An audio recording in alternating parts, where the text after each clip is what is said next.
লাখ লাখ মানুষের হাহাকার। আগ্রাসী বন্যায় লন্ডভন্ড, নোয়াখালী, ফেনী, কুমিল্লা সহ 11 জেলা। মৃত্যু বেড়ে 18। রাতে খুলে দেওয়া হবে কাপ্তাই হ্রদের 16 গেট। দুর্যোগ এক করেছে দলমত নির্বিশেষে সব শ্রেণী পেশার মানুষকে। সহায়তা নিয়ে টিএসসিতে মানুষের ঢল। গণত্রাণ সংগ্রহে বৈষম্য বিরোধী ছাত্র আন্দোলনের ব্যস্ততা।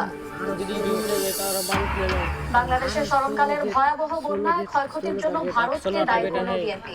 নেতাকর্মীদের বন্যার্তদের পাশে দাঁড়ানোর নির্দেশ মির্জা ফখরুলের।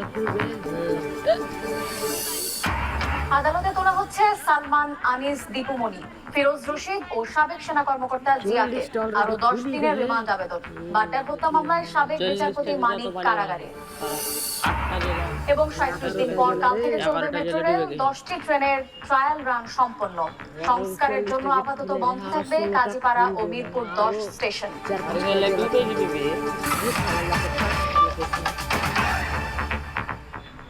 সময় সংবাদের সঙ্গে আছি আমি শায়লা রহমান ইমা। ডুবন্ত জনপদে লাখ লাখ মানুষের হাহাকার।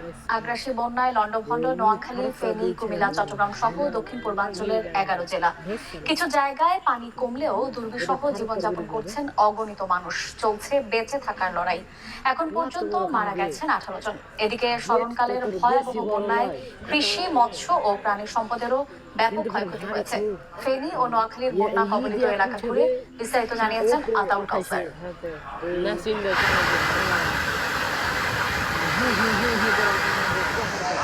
আমার পেছনে যে দৃশ্যটি দেখতে পাচ্ছেন এটি একটি মহাসড়ক, অর্থাৎ নোয়াখালীর বেগমগঞ্জ থেকে লক্ষ্মীপুরের দিকে যে সড়কটি গিয়েছে এটি সেই সড়কের চিত্র।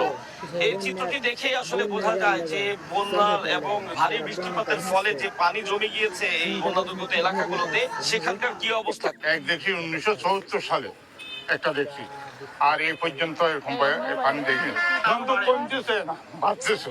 পানি আসলে গতকালকে এখানে, আজকে এখানে মঙ্গলবারে একটু ভালো ছিল, বুধবার থেকে বেশি চলে আসতেছে আর কি।